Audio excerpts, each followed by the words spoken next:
Hello, everybody. I'm going to focus in on this really quick so that maybe I have a good thumbnail. I'm trying to learn those kinds of things. So, like my title says, I'm here today to show you guys where I've run across some of the cards that I had made in the past. By no means are these the only ones. I made some really extravagant, mostly the real extravagant ones were Halloween cards because those are my favorite. Halloween is my favorite. But I came across a whole stack of Christmas cards that either I didn't need or weren't entirely finished, and they're different versions. I don't really ever make the same exact card twice. Maybe for Christmas I kind of did really similar things, but when it came to Halloween, I just there were so many things and images to play with and that I loved. So I never really I'm not I'm not good at repeating exactly the same thing over and over and over and over. So as I showed you on that thumbnail part there that I have stuck up, this is an example of a Halloween card, and I can see over here, I can feel it where there was a couple extra buttons and they have been lost. And I stamped the spiderweb corner and another really light spiderweb corner up here and there. Put some little buttons and part of a snap thing and some little shiny ball, flat back ball things. And this is the film strip stuff, I believe, from Tim Holtz, and another vintage large button. And then this image I got, I believe it's Graphics Fairy. And what I was doing a lot of the time back then is I was taking my watercolor pencils and coloring in certain parts of things and then going back over that after, when it was dry. Actually, no, I don't even know that I used water with it. I just used the pencil straight. And then the liquid that I put over it was Mod Podge.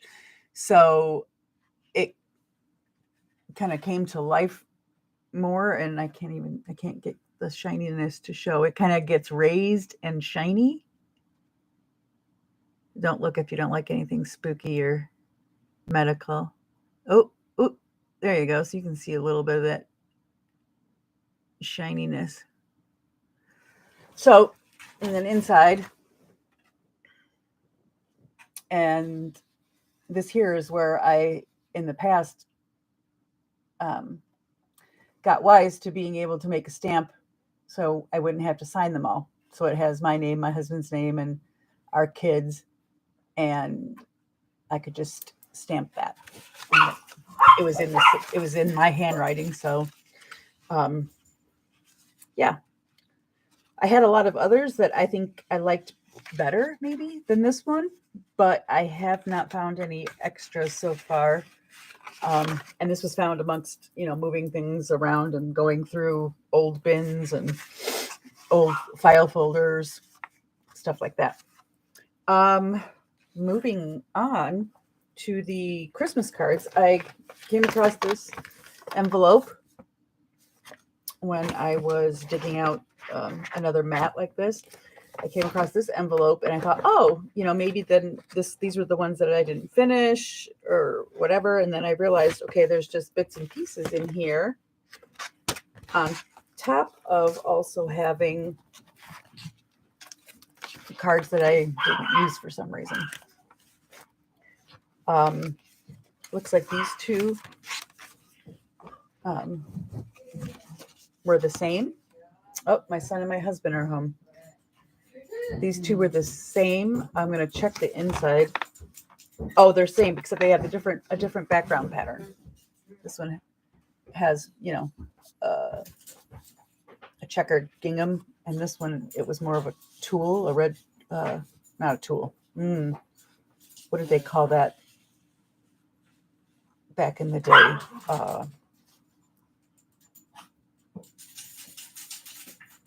I can't remember. But there's a name for that kind of design. And again, I used my watercolor pencils, but then went over it with, and you can see over here too, went over it with a little bit of Mod Podge. And not only does it make it glossy and stand out more, you can actually feel it. And, then I added certain embellishments to it as well. I must have made more than I needed to. And this, I think, was just flat out. This is all raised and whatever. So this, I believe I'd probably just embossed. So let me see if this is the same inside here. Oh, a little bit different with the punch outs of the Christmas trees at the bottom.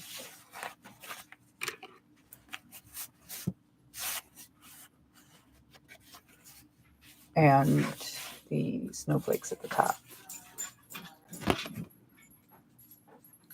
But the same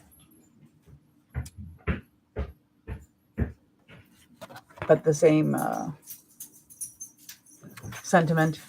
Oops, raised, embossed. And at that time, it doesn't look like I even had I embossed what I wrote for our signatures. So I don't think I even had that stamp at the time. And then there was this one where I completely embossed this whole Christmas tree on a piece of vellum.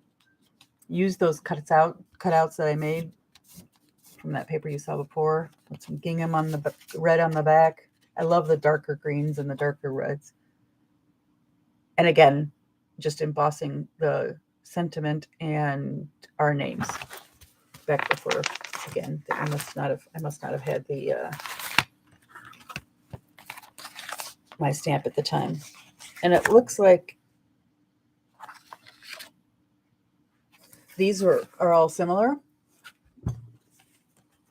They're flat cards, and it doesn't look like any of them got a back finished on them.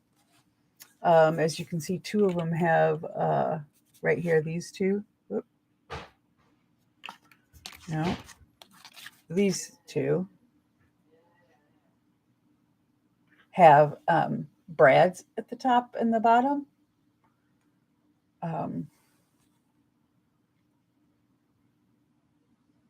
And, again, one was signed in bust and the other one wasn't signed at all. And then, sadly, I put the back, the back design page on before I did the brads. And so they showed through. And I guess since I didn't need these, I didn't bother to go ahead and try to go over the top of that. Lesson learned, though. Yeah, and this one was just basic. I didn't even finish, with any brads or anything on the back. And this is one of the times that my daughter helped make one. So she worked with me and learned how to do this along with me. And I'm kind of hiding her name. She's not looking to always be talked about. But in 2006, this is how long ago. And then the backside, she already did have, again, the embossed sentiment. But I think she made this for me. That was why her name was on the front and the year 2006. So she thinks she's not creative, but with a little nudging and instruction, and whatever she does is really good. So, yeah. As far as card making goes, it's been a long time. I don't know that those were the last years that I made them. I know I quit with Christmas cards because it became like you sent. At least we did had more people to send Christmas cards to than Halloween cards. So then it became much more time consuming and difficult to get it all done on the time. So I remember sending out handmade Christmas cards, and would find some sort of pre-made, unique kind of card, already made, store bought. But Halloween, I know I kept on making for a while longer. I don't have a date. I don't have a date to this one, so I don't really know. Yeah, but I haven't made a single handmade card in I don't really even know how long, which is sad because I think I might really like to try to start doing that. In my digging through some of the kind of project holders, envelopes, and stuff, I found a bunch of pictures. One of which is one of these old, like, it's hard to see that. One of these old type. Oops, it's upside down. One of these old type.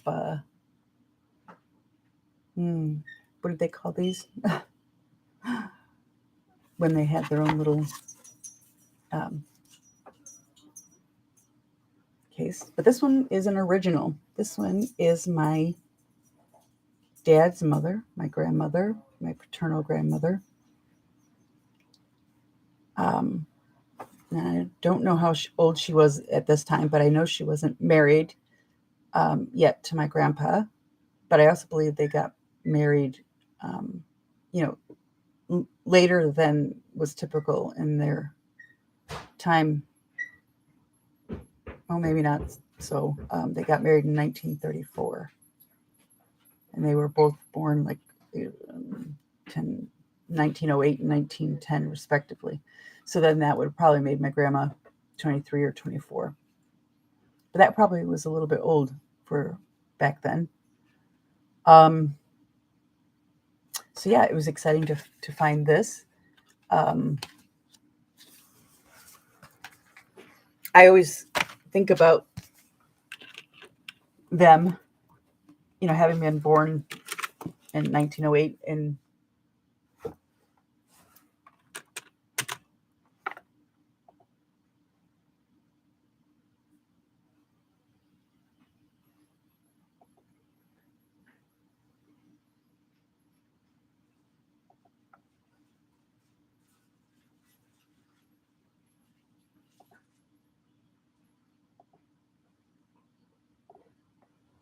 sorry, I don't know what happened there. Sorry about that. I think I bumped something.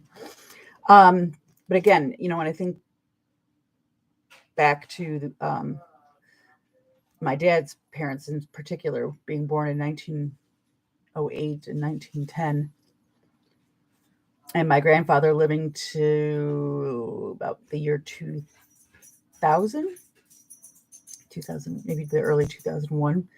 And my grandmother, 1910s, she lived to be 97.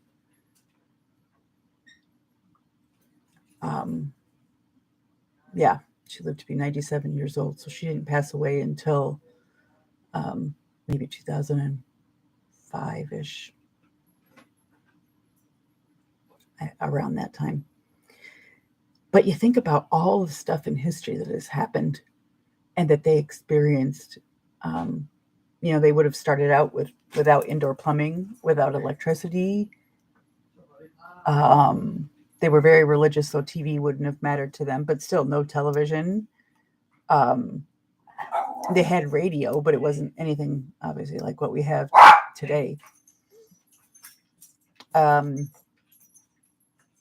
and everybody farmed. Everybody ate what they what they from what they planted, and food was real food back then. Oh, look, you can see the dogs fluffing up.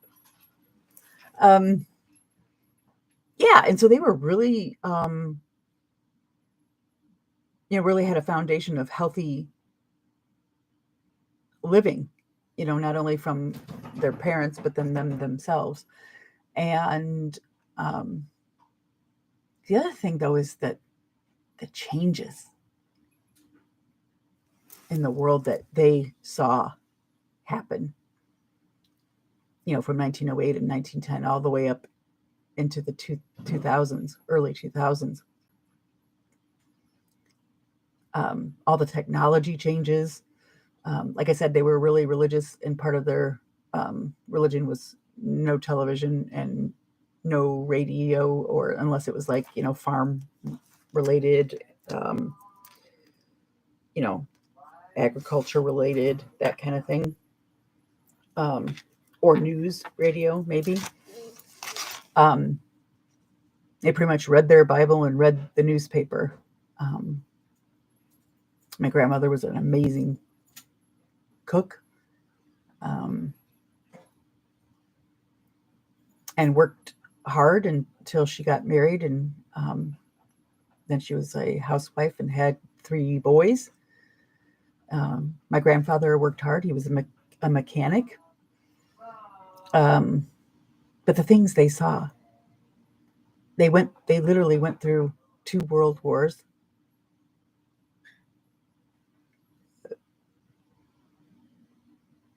And experienced the Korean War, experienced Vietnam. Um, my grandfather didn't live long enough to have experienced 9/11, but my grandmother did. Um, yeah, and then technology. Like I said, washing machines didn't exist the way they do now.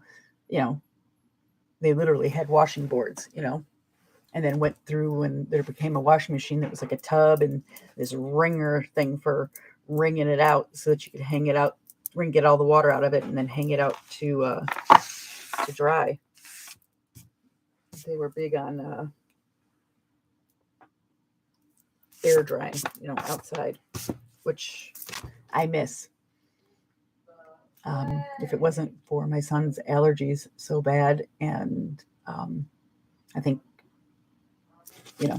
we would have already have had for years and out, a hank clothesline of some sort outside.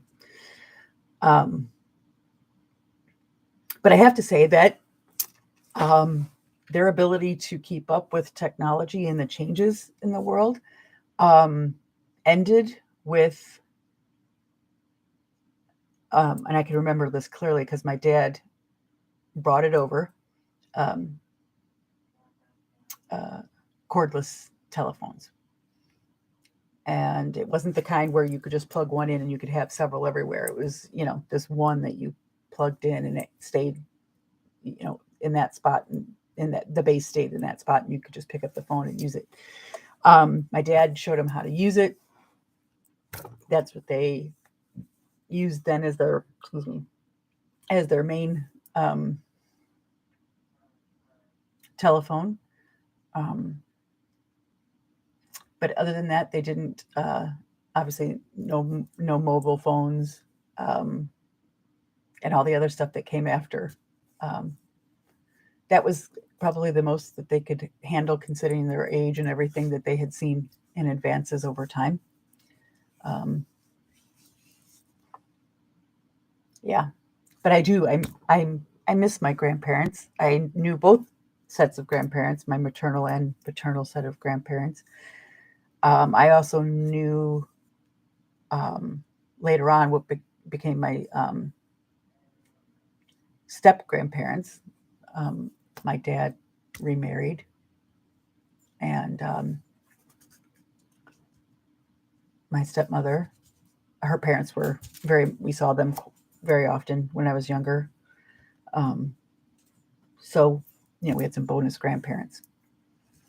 Um, but yeah, my dad is still around. He's 76. Um, and I can't say that he's necessarily hit his point of being able to keep up, well, to understand ish technology, but um, he likes them. He likes very nice things. He likes to have good top of the line things. So he does have a really the most current iPhone, but in no way is he um, using it to its fullest uh, abilities. Um, he gets on the internet, um, but he has issues, with that. He's always asking for help and getting his computer um, either hacked or um, a virus of some kind and whatever, and is always having to take it in to get it repaired and fixed. So much so that he pays for a yearly fee that he could bring it in then any amount of times that he needs to at this particular place nearby his house. And yeah, I just have a lot of memories, from things that I've made myself. Uh, the interactions I had with my grandparents, my mom's parents, my grandma on my mom's side, they liked crafts, but they were mm, maybe crocheting and different more paper craft stuff. And then my dad's mother was a painter late in her life. Early on, though, she could crochet, she could knit, she did a lot of sewing, made a lot of her own dresses, um, made quilts, for all of us grandchildren when we graduated high school. Um, Baby Afghans when we started having babies. So yeah, some nostalgia, and finding these cards makes me want to start doing some of that again. And I know I have a lot of time now between now and Halloween this year, so maybe with time being a lot of my issue probably back then, um, maybe if I just start early enough and do a few at a time, and have a set number that I want to make,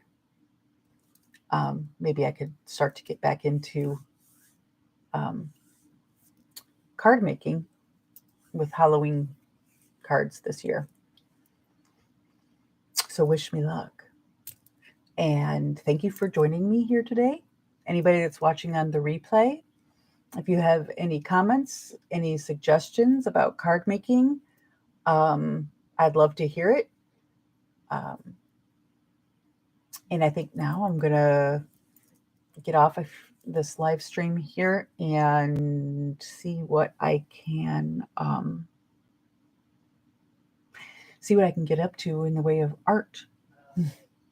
But I'm grateful for all of you, and I hope you are able to use your creativity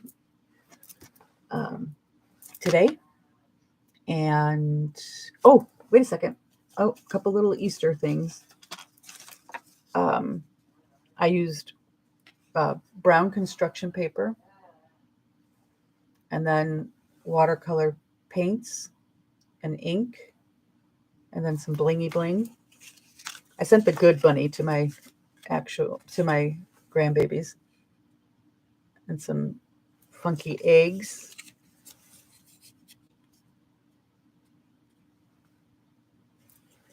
So some of these I'll stick in my everything journal that kind of just goes on and on until it's full.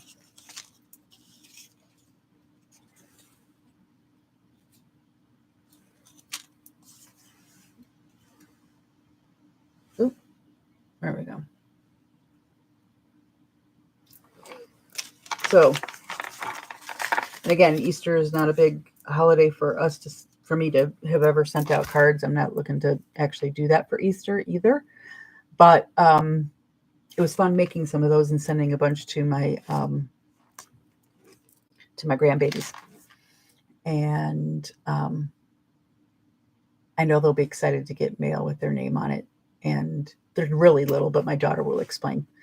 They're 2.5 and almost and 14 months is the other one is. So I guess my 2-year-old my grandson will understand better, but my daughter will definitely show it to my grandbaby too, little girl, and that makes me happy. Makes me happy to have some stuff to put in my journal that I made, and some stuff and to be able to share it with my grandbabies and my daughter. So that's it. I don't think I've forgotten anything else that I was going to show you guys today or talk about today. And I'm going to get off of here because I know there are other people who are on live as well, and I'd like to catch a little bit of their streams. But I hope everyone has a great rest of your Wednesday, and I will see you the next time I go live. Until then, take care.